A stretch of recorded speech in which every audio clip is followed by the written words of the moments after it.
हमने कल भारतीय संविधान की विशेषताएं 17 पढ़ ली थी। अब हम 18वीं विशेषता पर देखेंगे, एकल नागरिकता। सबको आसानी से दिखाई दे रहा है एकल नागरिकता।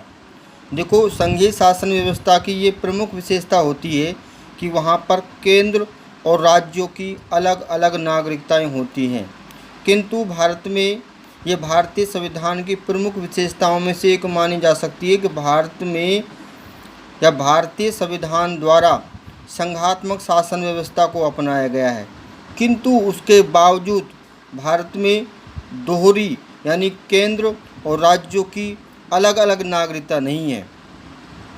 अर्थात संघात्मक शासन व्यवस्था को अपनाते हुए भी भारत में एकल नागरिकता को अपनाया गया है। अर्थात यहाँ पर केंद्र और राज्यों की अलग अलग नागरिकताएं नहीं है और भारतीय भूभाग में रहने वाले सभी नागरिक भारतीय हैं। और ऐसा भारतीय संविधान निर्माताओं ने इसलिए किया ताकि देश की एकता को सुनिश्चित किया जा सके और एकता के मार्ग में आने वाली बाधाओं को दूर किया जा सके।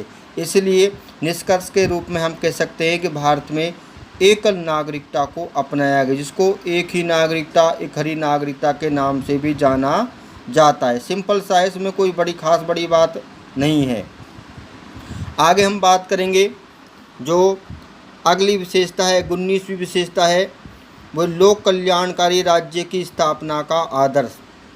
तो हम बात करेंगे भारतीय संविधान के भाग 4 में, जैसा कि आपको पहले ही बता दिया गया है कि भारतीय संविधान के भाग 4 में राज्य के नीति निर्देशक तत्वों का प्रावधान किया गया है और ये राज्य के जो नीति निर्देशक तत्व हैं, इनके माध्यम से लोक कल्याणकारी राज्य की स्थापना की गई है।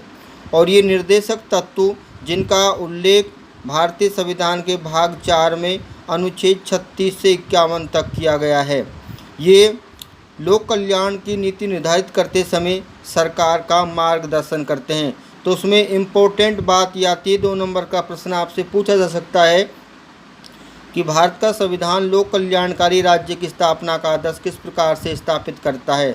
तो लोक कल्याणकारी राज्य की स्थापना के लिए संविधान ने केंद्र और राज्य सरकारों को ये निर्देश दिया है कि वे सभी नागरिकों को पौष्टिक भोजन, आवास, वस्त्र, शिक्षा और स्वास्थ्य की सुविधाएं उपलब्ध करवाएं। ये बड़ा इम्पोर्टेंट है।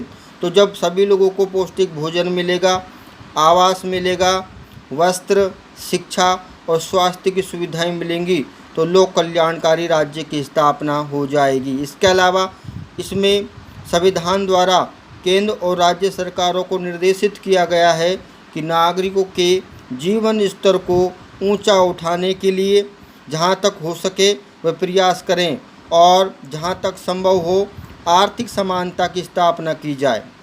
इसकी आर्थिक समानता से तात्पर्य है कि अर्थ के आधार पर या धन के आधार पर नागरिकों के मध्य भेदभाव कम से कम हो, आर्थिक विषमता को कम से अमीरी और गरीबी की जो खाई है उसको कम से कम करने का प्रयत्न किया जाए। इस प्रकार से भारत में लोक कल्याणकारी राज्य की स्थापना होती है। उसके बाद जो अगली प्रमुख विशेषता आती है वह आपको सबको स्क्रीन पर दिखाई दे रही है कि अल्पसंख्यक वे पिछड़े वर्गों के कल्याण के लिए विशेष व्यवस्था की गई है। तो ये प्रश्न 2019 में 6 नंबर का प्रश्न पूछा जा चुका है। कितने नंबर का पूछा जा चुका है? 6 नंबर का प्रश्न ये आपसे पूछा भी जा चुका है। 6 नंबर के प्रश्न में हम बात करेंगे, इसमें स्पष्ट दे रखा है कि ये 2019 में पूछा गया था कि भारत का संविधान अल्पसंख्यक और पिछड़े वर्गों के कल्याण की किस प्रकार से विशेष व्यवस्था करता है। तो ये 4 नंबर का प्रश्न पूछा गया था, तो इसमें 4 तर्क देने हैं, लेकिन आपको यहाँ ज़्यादा तर्क समझाए जाएंगे। स्पष्ट लिखा है कि भारतीय संविधान में अल्पसंख्यकों को, अल्पसंख्यक जिनकी संख्या बहुत कम है, कि धार्मिक, भाषाई और सांस्कृतिक हितों की रक्षा के लिए विशेष व्यवस्था की गई है। तो ये पहला बिंदु हो जाएगा। तो ये भारतीय संविधान के भाग 16 में प्रावधान किए गए, जैसा आपको दिखाई दे रहा है, पेन से लिखा हुआ है कि भारतीय संविधान के भाग 16 में इस प्रकार का प्रावधान किया गया है। तो ये पहला बिंदु हो गया। कि अल्पसंख्यक और पिछड़े वर्गों के धार्मिक, भाषाई और सांस्कृतिक हितों की रक्षा के लिए विशेष प्रावधान किया गया है। इसके अलावा हम बात करेंगे, इसमें दे रखा है, आपको दिखाई दे रहा है अनुच्छेद 330 और 332। अनुच्छेद 330 और 332 के अंतर्गत अनुसूचित जातियों और जनजातियों को लोकसभा व विधानसभाओं में स्थानों का आरक्षण दिया गया है। किसका आरक्षण दिया गया है? स्थानों का आरक्षण दिया गया है। और यह आरक्षण जब हम तक बात करते हैं तो आरक्षण की जब हम बात करते हैं तो लोकसभा में यानी अनुसूचित जाति को और जिसको एसटी बोलेंगे और अनुसूचित जाति एससी बोलेंगे, इसके लिए वर्तमान समय में 84 सीट आरक्षित हैं और एसटी के लिए 47 सीट आरक्षित हैं। तो ये प्रश्न 2018 में भी 1 नंबर का प्रश्न पूछा गया था कि भारतीय लोकसभा यानी भारतीय संविधान लोकसभा में अनुसूचित जाति और जनजाति के लिए कितने सीटों का आरक्षण का प्रावधान करता है। तो अनुसूचित जाति के लिए 84 सीट आरक्षित है और अनुसूचित जनजाति जिसको एसटी बोलते हैं, एसटी के लिए 47 सीट आरक्षित हैं। यह अनुसूचित जनजाति की हम बात कर रहे हैं, अनुसूचित जाति और जनजाति। जहाँ तक हम राजस्थान का उदाहरण लें, अगर हम राजस्थान का लें तो राजस्थान की विधानसभा में 200 विधानसभा सीटों में से 36 एससी के लिए और 25 एसटी के लिए आरक्षित हैं। ये राजस्थान की विधानसभा की बात है। किसकी बात है? राजस्थान की विधानसभा में सीटों का आरक्षण। इसी प्रकार प्रत्येक राज्य में सीटों का आरक्षण किया गया है। तो ये सीटों का आरक्षण कर दिया गया। अनुच्छेद 330 और 332 के अंतर्गत लोकसभा और राज्यसभाओं में यानी लोकसभा और जिसको विधानसभाओं में लोकसभा और विधानसभाओं में स्थानों का आरक्षण दिया गया है। जो स्थानों का आरक्षण मैंने आपको बता दिया। इसके अलावा हम बात करेंगे अनुच्छेद 335। अनुच्छेद 335 के अंतर्गत अनुच्छेद 335 आपको दिखाई दे रहा है। अनुच्छेद 335 में अनुसूचित जातियों और जनजातियों के लिए सरकारी सेवाओं में आरक्षण की व्यवस्था की गई है। अनुच्छेद 335 के अंतर्गत आरक्षण का प्रावधान किया गया है एससी, एसटी और ओबीसी के लिए। अब ये आरक्षण किस प्रकार से दिया गया है, इसका चार्ट अभी आपको दिखाया जा रहा है। ये चार्ट अभी आपको देखा होगा। अनुच्छेद 335 के अंतर्गत केंद्र, एक तरफ हम केंद्र देखेंगे। केंद्र में अनुसूचित जाति को 15% सरकारी नौकरियों में 15% आरक्षण दिया गया है। अनुसूचित जनजाति को 7.5% आरक्षण दिया गया है। ओबीसी को 27% और ईडब्ल्यूएस जिसको बोलेंगे इकोनॉमिक वीकर सेक्शन यानी आर्थिक दृष्टि से जो कमज़ोर वर्ग है उसको 10% आरक्षण दिया गया है। इस प्रकार अनुच्छेद 332 के अंतर्गत टोटल हम बात करें तो 59.5% आरक्षण सरकारी नौकरियों में दिया गया है। जहाँ तक हम राज्य की बात करते हैं, हम राज्य में राजस्थान की बात करें तो विशेषकर राजस्थान में एसटी को की बजाय हम एससी की बात करेंगे। एससी को 16% आरक्षण दिया गया है सरकारी नौकरियों में, एसटी को 12%, ओबीसी को 21%, एमबीसी को 5% और ईडब्ल्यूएस को 14% आरक्षण दिया गया है।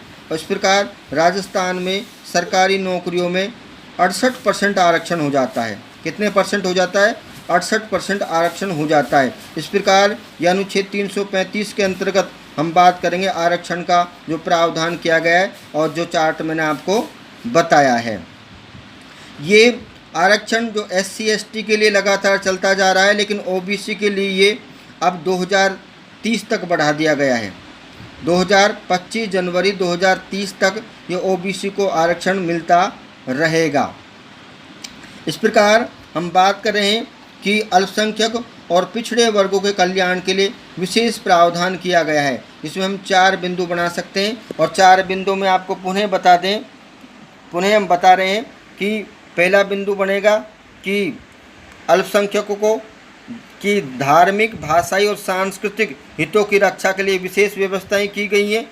दूसरे हम बात करेंगे अनुच्छेद 330 और 332 के अंतर्गत अनुसूचित जातियों और जनजातियों को लोकसभा और विधानसभाओं में आरक्षण प्रदान किया गया है, जिसकी संख्या मैंने आपको अभी बताई कि अनुसूचित जाति के लिए हम बात करेंगे 84 सीट आरक्षित है लोकसभा में और अनुसूचित जनजाति के लिए 47 सीट आरक्षित हैं। और हम राजस्थान विधानसभा 200 विधानसभा सदस्यों में से हम बात करें तो 36 सीट एससी के लिए है और 25 सीट एसटी के लिए आरक्षित हैं। इसके अलावा हम बात करेंगे तो अनुच्छेद 335 के अंतर्गत सरकारी नौकरियों में आरक्षण दिया गया है और वे आरक्षण निम्न प्रकार से दिया गया, जिसको आपको पूर्व में भी बता दिया। इस प्रकार ये अनुसूचित जातियों, जनजाति, अल्पसंख्यक और पिछड़े वर्गों के कल्याण की विशेष व्यवस्थाएं की गई हैं। अब ये भारतीय संविधान की जो विशेषताएं कंप्लीट हो जाती हैं। इसके अलावा हम एक आध और विशेषताओं पर बात करें तो हम कर सकते हैं कि भारतीय संविधान की 8वीं अनुसूची में कौन सी अनुसूची में कि एक ही राष्ट्रभाषा। अगली विशेषता अगर हम विशेषताओं की बात करें तो और विशेषता हम लिख सकते हैं कि एक ही राष्ट्रभाषा, एक ही राजभाषा, यानी राजभाषा जिसको ब्रैकेट में लिख सकते हैं आप हिंदी को राजभाषा का दर्जा दिया गया है। जहाँ तक भारतीय संविधान की 8वीं अनुसूची है, संविधान की 8वीं अनुसूची में हिंदी के अलावा 21 क्षेत्रीय भाषाओं को मान्यता दी गई है। क्षेत्रीय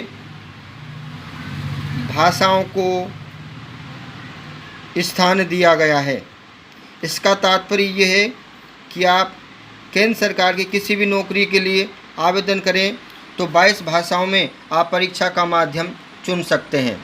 इसके अलावा ये एक प्रश्न पूछा भी जा चुका है, 2019 में पूछा जा सकता है कि भारतीय संविधान के कौन से अनुच्छेद के अंतर्गत हिंदी को राष्ट्रभाषा का दर्जा दिया गया है। तो अनुच्छेद 343 के अंतर्गत हिंदी को राजभाषा का दर्जा दिया गया है। किसका दर्जा दिया गया है?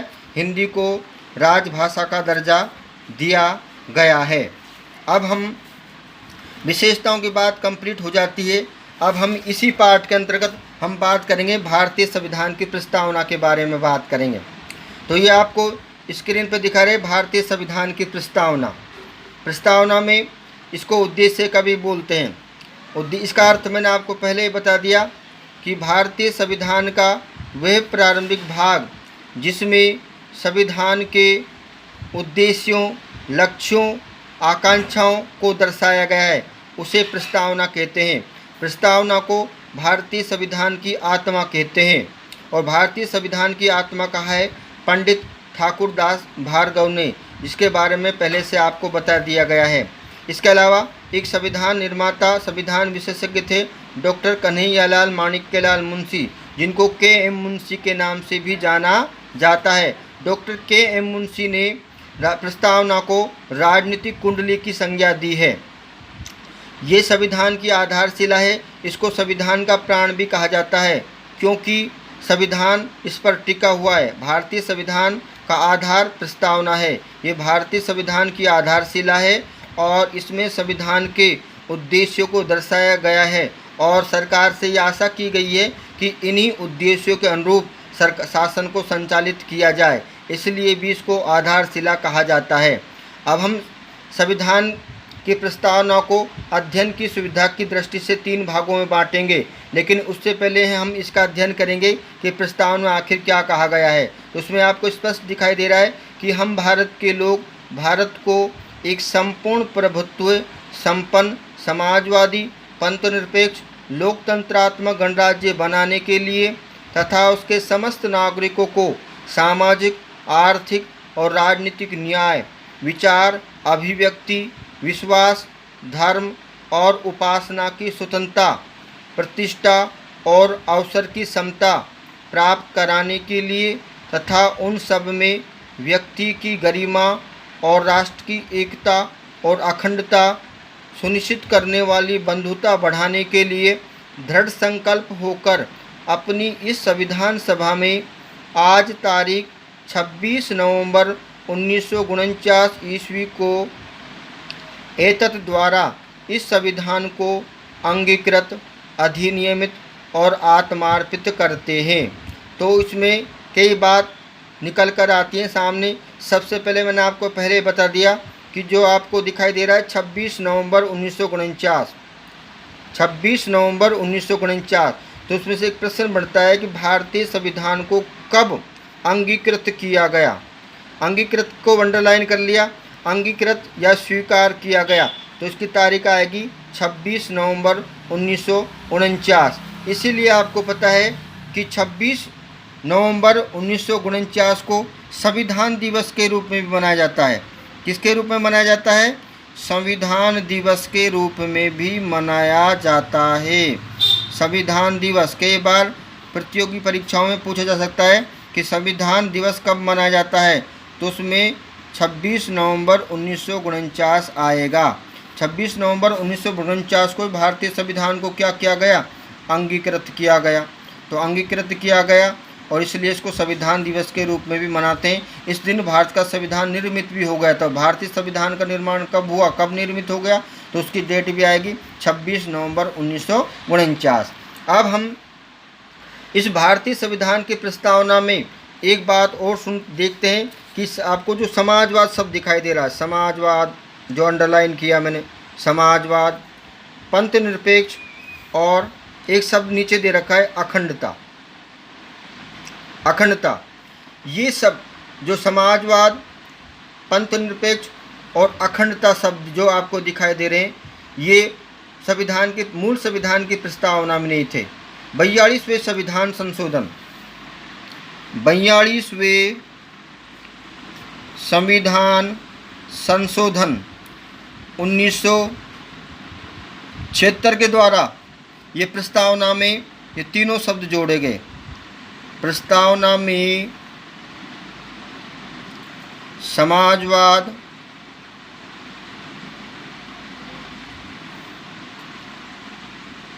पंथ निरपेक्षता और अखंडता शब्द जोड़े गए और अखंडता शब्द जोड़े गए। तो ये जो तीन शब्द हैं, ये बात करें समाजवाद की बात करेंगे, पंथ निरपेक्षता की बात करेंगे और अखंडता, ये शब्द 42वें संविधान संशोधन 1976 के द्वारा प्रस्तावना में जोड़े गए। अब हम प्रस्तावना की जब बात कर लेते हैं तो प्रस्तावना को अध्ययन की सुविधा की दृष्टि से तीन भागों में बांटते हैं। अध्ययन की सुविधा की दृष्टि से भारतीय संविधान की प्रस्तावना को हम तीन भागों में बांटते हैं। तो सबसे पहला भाग है इसका घोषणात्मक भाग। घोषणात्मक भाग आपको दिखाई दे रहा है सबको, घोषणात्मक भाग। और दूसरा भाग है इसका उद्देश्यात्मक भाग, भाग लेते हैं उद्देश्यात्मक भाग। और तीसरा भाग दे रखा है विवरणात्मक भाग। तीन भाग हैं इसके। तो तीनों भागों में से हम सबसे पहले भाग को समझेंगे। पहले भाग में घोषणात्मक भाग आपको स्पष्ट दिखाई दे रहा है। घोषणात्मक भाग की घोषणा की गई, क्या की गई है? तो हम भारत के लोग, इसमें एक शब्द देखेंगे हम भारत के लोग। और लास्ट में हम देखेंगे कि लास्ट में इसमें दे रखा है, देख रहे हैं इसमें देख रहे हैं, हम भारत के लोग इस संविधान को अंगीकृत, अधिनियमित और आत्मार्पित करते हैं। जब प्रस्तावना हम शुरू में देखते हैं तो हम भारत के लोग, और ये प्रस्तावना में आता भी है। जो प्रस्तावना आपको दिखाया शुरू में कि हम भारत के लोग, ये दिखाई दे रहा है आपको, हम भारत के लोग। और लास्ट में आप देखेंगे कि इस संविधान को अंगीकृत, अधिनियमित और आत्मार्पित करते हैं। तो इसके माध्यम से ये जो हम बात करेंगे, ये घोषणात्मक भाग है संविधान की प्रस्तावना का। कौन सा भाग है? घोषणात्मक भाग है। अब इसमें सबसे पहले हम घोषणात्मक भाग को समझेंगे। दो बातें, हम भारत के लोग और इस संविधान को अंगीकृत, अधिनियमित और आत्मार्पित करते हैं, इन दोनों को समझेंगे। तो सबसे पहले हम बात करेंगे हम भारत के लोग से तात्पर्य क्या है। तो मैंने आपको पहले जब संविधान की विशेषता बताया था उस समय भी बताया था कि संविधान के निर्माताओं के अनुसार संप्रभुता अंततः जनता में नहीं थे, जिसको ऐसा भी कह सकते हैं। संप्रभुता का मतलब होता है राज्य की सर्वोच्च शक्ति। संप्रभुता का अर्थ क्या होता है? राज्य की सर्वोच्च शक्ति। तो तो संविधान की सर्वोच्च या संविधान के माध्यम से जो राज्य की सर्वोच्च शक्ति है वो जनता में निहित है। अर्थात जिसको हम ऐसा भी कह सकते हैं कि भारतीय संविधान को जनता के द्वारा निर्मित किया गया है और इसमें अंतिम शक्ति यानी संप्रभुता शक्ति जनता में निहित है। सरकार के पास या राज्य सरकार के विभिन्न अंगों के पास जो शक्तियाँ हैं वो सब जनता से मिली है। ठीक है ना। अब इसलिए हम बोलते हैं, मैंने आपको पहले बताया कि भारत का संविधान लोकप्रिय संप्रभुता पर आधारित है। तो वही बात इसमें आ रही कि हम भारत के लोग संविधान सभा के सदस्यों ने कहा है और संविधान सभा के सदस्यों को जनता ने चुना है और उन चुने हुए संविधान सभा के सदस्यों के द्वारा ही संविधान का निर्माण किया गया और उसमें अंतिम शक्ति जनता में निहित है। इसके बाद हम बात करेंगे प्रस्तावना में एक ही संविधान को अंगीकृत, अधिनियमित और आत्मार्पित करते हैं। इस पदावली से ये स्पष्ट होता है कि भारतीय संविधान का स्रोत भारत की जनता है, अर्थात जनता के चुने हुए प्रतिनिधियों की सभा, इसको क्या बोलेंगे, संविधान सभा द्वारा संविधान का निर्माण किया गया और 26 नवंबर 1949 को संविधान को अंगीकृत कर लिया गया, स्वीकार कर लिया गया और उसको कानून का दर्जा दिया गया और हम इसको आत्मार्पित करते हैं, यानी इसका पालन हम करेंगे। इस प्रकार ये भारतीय संविधान की प्रस्तावना का घोषणात्मक भाग हुआ। पहला भाग हुआ घोषणात्मक भाग। इसमें दो बात आती है, हम भारत के लोग से तात्पर्य है कि संविधान को जनता द्वारा निर्मित किया गया है और इसमें अंतिम शक्ति जनता में निहित है और 26 नवंबर 1949 को इस संविधान को अंगीकृत कर लिया गया, कानून का दर्जा दे दिया गया और अपनी आत्मा को अर्पित कर दिया गया। दूसरा भाग इसका बड़ा जो इम्पोर्टेंट है उसमें आएगा उद्देश्यात्मक भाग की हम बात करेंगे। भारतीय संविधान का जो दूसरा प्रमुख भाग है वह है उद्देश्यात्मक भाग। अब उद्देश्यात्मक भाग में हम कई बातों को समझेंगे, संपूर्ण प्रभुत्व को समझेंगे, संपन्न समाजवाद को समझेंगे, पंथ निरपेक्षता को समझेंगे, लोकतंत्र को समझेंगे और गणराज्यों को समझेंगे। ये बातें इसमें आती है। तो सबसे पहले ये समझना होगा कि प्रस्तावना का जो दूसरा भाग है वे उद्देश्यात्मक भाग है। उद्देश्यात्मक भाग में सबसे पहले आएगा संपूर्ण प्रभुत्व संपन्न। इससे समझ में आ रहा है संपूर्ण प्रभुत्व कि संपूर्ण प्रभुत्व का मतलब राज्य की सर्वोच्च शक्ति राज्य के पास है। वह राज्य आंतरिक और बाहरी दोनों दृष्टिकोण से क्या है, स्वतंत्र है। 15 अगस्त 1947 से पहले संपूर्ण प्रभुत्व संपन्न नहीं था भारत, क्योंकि यहाँ पर थोपी हुई सरकार थी, हमें आत्मनिर्णय का अधिकार नहीं था। इस पदावली से यह व्यक्त किया गया होता है कि भारत पूर्ण रूप से प्रभुत्व संपन्न राज्य यानी स्वतंत्र राज्य है, आंतरिक और विदेशी मामलों में किसी अन्य विदेशी शक्ति के अधीन नहीं है। जैसा कि 15 अगस्त 1947 से पहले था, तो भारत आंतरिक और बाहरी दोनों दृष्टिकोण से क्या है, स्वतंत्र है। उसके बाद हम बात करेंगे समाजवाद की। मैंने आपको पहले बताया भी, विदित किया कि 42वें संविधान संशोधन 1976 के द्वारा भारतीय संविधान की प्रस्तावना में ये शब्द जोड़ा गया, समाजवाद भी जोड़ा गया और नीचे पंथ निरपेक्षता आएगा वो भी जोड़ा गया और आगे हम बात करेंगे अखंडता की बात करेंगे, जो ये अखंडता शब्द दे रखा है ये भी जोड़ा गया। तो हम समाजवाद की बात पहले भी पढ़ चुके हैं। समाजवाद शब्द को 42वें संविधान संशोधन 1976 द्वारा जोड़ा गया। प्रस्तावना में समाजवाद शब्द को सम्मिलित करके उसे और अधिक स्पष्ट किया गया है। अब क्यों जोड़ा गया, मैंने आपको पहले बता दिया कि समाज के कमज़ोर और पिछड़े वर्गों के जीवन स्तर को ऊंचा उठाने और आर्थिक विषमता को दूर करने का प्रयास करने के लिए मिश्रित अर्थव्यवस्था को अपनाया गया है। यानी इसमें समाज के कमज़ोर पिछड़े वर्गों के जीवन स्तर को ऊंचा उठाने के लिए और आर्थिक अमीरी और गरीबी खाई को दूर करने के लिए भारत में समाजवाद अपनाया गया। अभी जो मिश्रित अर्थव्यवस्था का दिया गया, इसमें मैंने आपको पहले बताया था, भारतीय संविधान की विशेषताओं में जब पढ़ाया था, तो मिश्रित अर्थव्यवस्था का तात्पर्य है कि जो महत्वपूर्ण उद्योग धंधे हैं वे सरकार के नियंत्रण में होंगे और जो कम महत्वपूर्ण है वे निजी व्यक्तियों को, यानी उसमें व्यक्तिगत संपत्ति को छूट होगी कि वे अपनी योग्यताओं के आधार पर आगे बढ़ें और गरीबी को दूर करने के लिए सरकार के नियंत्रण में बड़े बड़े उद्योग धंधों को नियंत्रण में लिया गया, जिसमें हम रेलवे की बात करेंगे, दूरसंचार की बात करेंगे, बहुत बड़े उद्योग धंधे, कुल मिला के गरीबी को भी दूर करने के लिए और प्रतियोगिता को, यानी जो व्यक्तिगत जो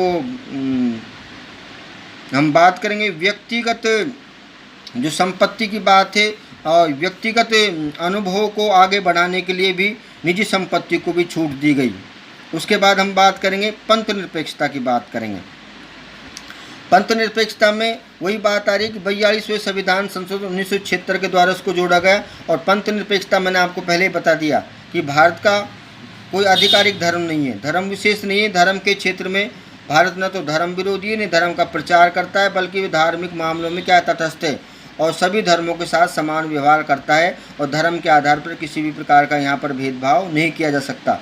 इसलिए हम कह सकते हैं कि 42वें संविधान संशोधन 1976 के द्वारा भारत को पंथ निरपेक्ष राज्य घोषित किया गया। ये प्रश्न भी आपसे पूछा जा सकता है। उसके बाद हम बात करेंगे, लोकतंत्र की बात करेंगे।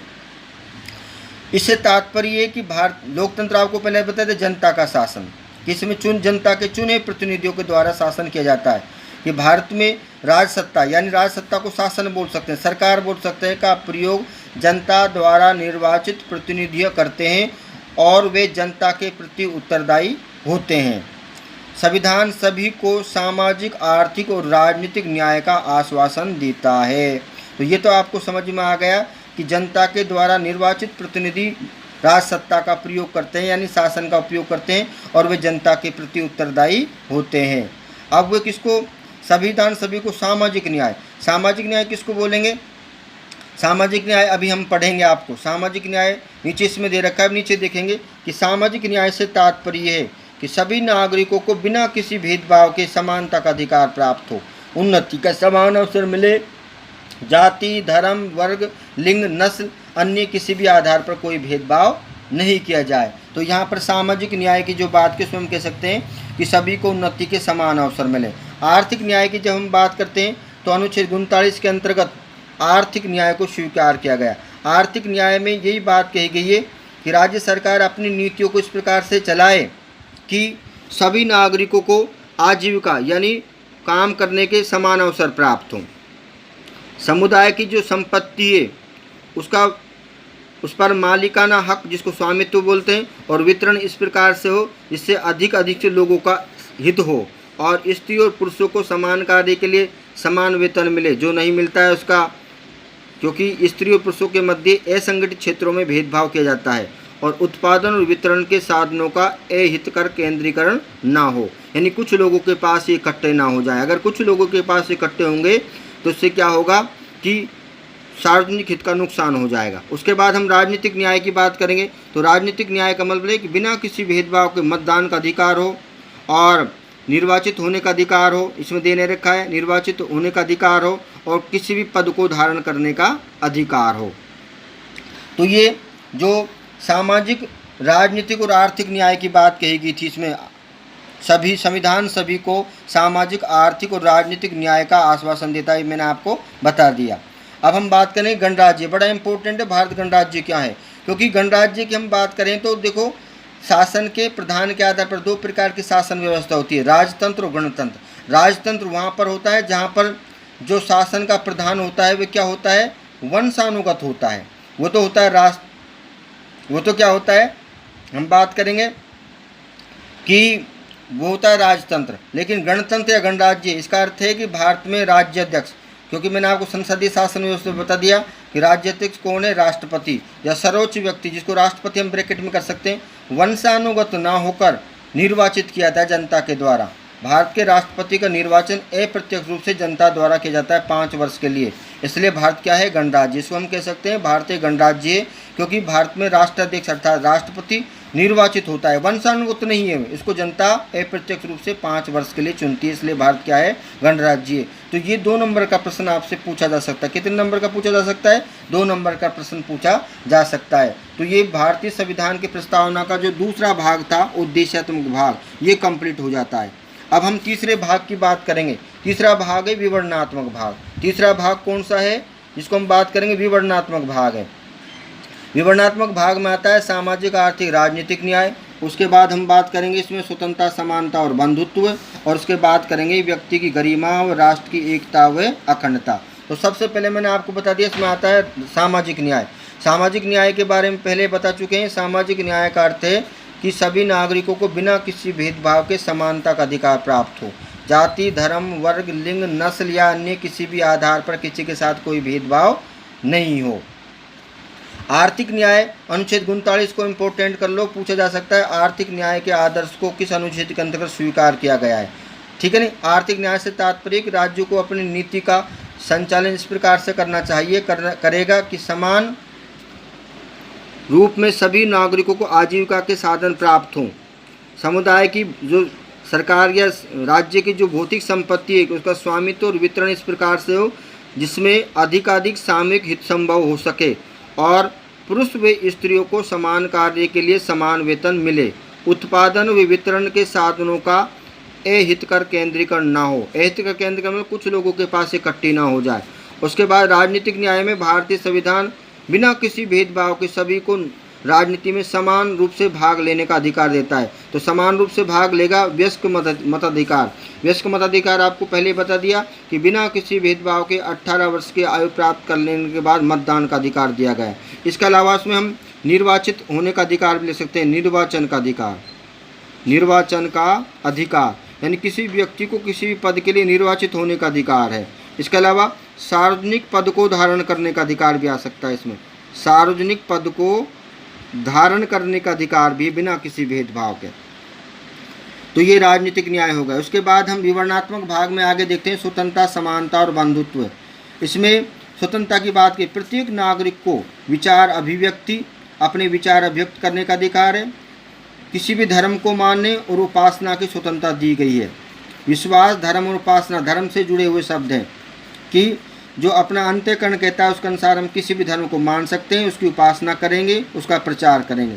समानता की बात इसमें दे रखी सभी नागरिकों को देश की नागरिकों को प्रतिष्ठा और अवसर की समानता दी गई है। तो ये प्रश्न कि सभी नागरिकों को प्रतिष्ठा और अवसर की समानता दी गई। उसके बाद हम बंधुत्व की बात करेंगे कि प्रस्तावना व्यक्ति की गरिमा और राष्ट्र की एकता और अखंडता सुनिश्चित करने वाली बंधुता बढ़ाने की भावना का संकल्प किया गया है। तो ये बंधुत्व के आदर्श हैं, हमारे बंधुत्व के आदर्श हैं। ठीक है, आगे हम देखेंगे। उसके बाद इसमें आता है व्यक्ति की गरिमा और राष्ट्र की एकता और अखंडता। इसमें दे रखा है कि हमारे सभी व्यक्ति की गरिमा, राष्ट्र की एकता में दे रखा है हमारे संविधान निर्माता भारत की विविधताओं के अंतर्गत विद्यमान एकता से परिचित थे कि भारत में विभिन्न प्रकार के धर्म है, जाति के लोग हैं, संप्रदाय के लोग हैं, उसमें एकता की भाव है। वे चाहते थे कि हमारे नागरिक क्षेत्रीयतावाद, क्षेत्र विशेष को महत्व ना दें, प्रांत को महत्व ना दें, भाषा को महत्व ना दें और संप्रदायों को धर्म के आधार पर जो संप्रदाय बने उनको महत्व ना देकर देश की एकता के भाव को अपनाएं। इसलिए हमारे संविधान में बंधुत्व के दो आदर्शों को स्वीकार किया गया है। पहला आधार है राष्ट्र की एकता और दूसरा है व्यक्ति की गरिमा। तो ये भी आपसे पूछा जा सकता है कि भारतीय संविधान में बंधुत्व के कितने आदर्श हैं? राष्ट्र की एकता और व्यक्ति की गरिमा। उसके बाद हम अखंडता की बात करेंगे। तो 42वें संविधान संशोधन द्वारा प्रस्तावना की उद्देशिका में अखंडता शब्द को सम्मिलित किया गया है। कौन से शब्द को सम्मिलित किया गया है? अखंडता शब्द को सम्मिलित किया गया है। इसका मूल उद्देश्य भारत की एकता और अखंडता को सुनिश्चित करना है कि ये अखंडता शब्द 42वें संविधान संशोधन 1976 के द्वारा जोड़ा गया और इसका मूल उद्देश्य भारत की एकता और अखंडता को सुनिश्चित करना है। तो इस प्रकार उपयुक्त विवेचन के आधार पर कहा जा सकता है कि प्रस्तावना या उद्देशिका में संविधान के मूलभूत आदर्शों को दर्शाया गया है। तो ये संविधान का सबसे श्रेष्ठ भाग है, श्रेष्ठ भाग है संविधान का। लेकिन इसमें इम्पोर्टेंट बात है, श्रेष्ठ भाग होते हुए भी इसको वादी योग्यता की स्थिति प्राप्त नहीं है। किसकी प्राप्त स्थिति नहीं है? वादी योग्यता की स्थिति प्राप्त नहीं है। वाद योग्य नहीं है प्रस्तावना, वाद योग्य नहीं है।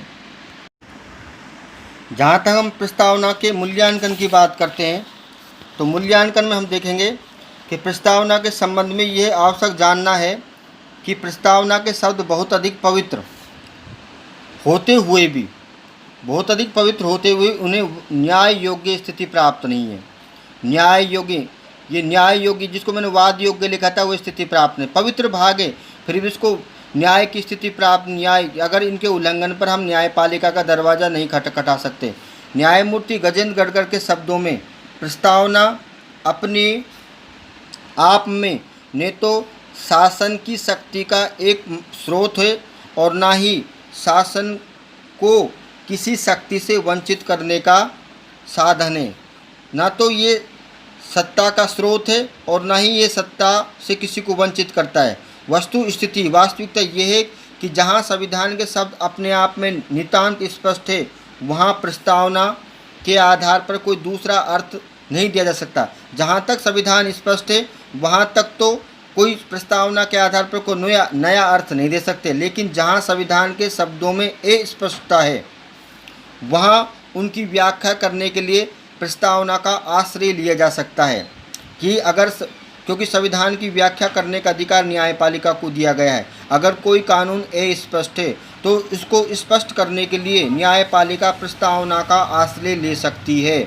जैसा कि भूतपूर्व न्यायाधीश सुब्बा राव ने कहा कि प्रस्तावना संविधान के आदर्शों और आकांक्षाओं को बताती है। इस प्रकार हम कह सकते हैं कि भारतीय संविधान की प्रस्तावना आज तक अंकित इस प्रकार के प्रलेखों में सबसे श्रेष्ठ है। ये संविधान की कुंजी और संविधान का सबसे श्रेष्ठ भाग है। संविधान का कौन सा भाग है? सबसे श्रेष्ठ भाग है।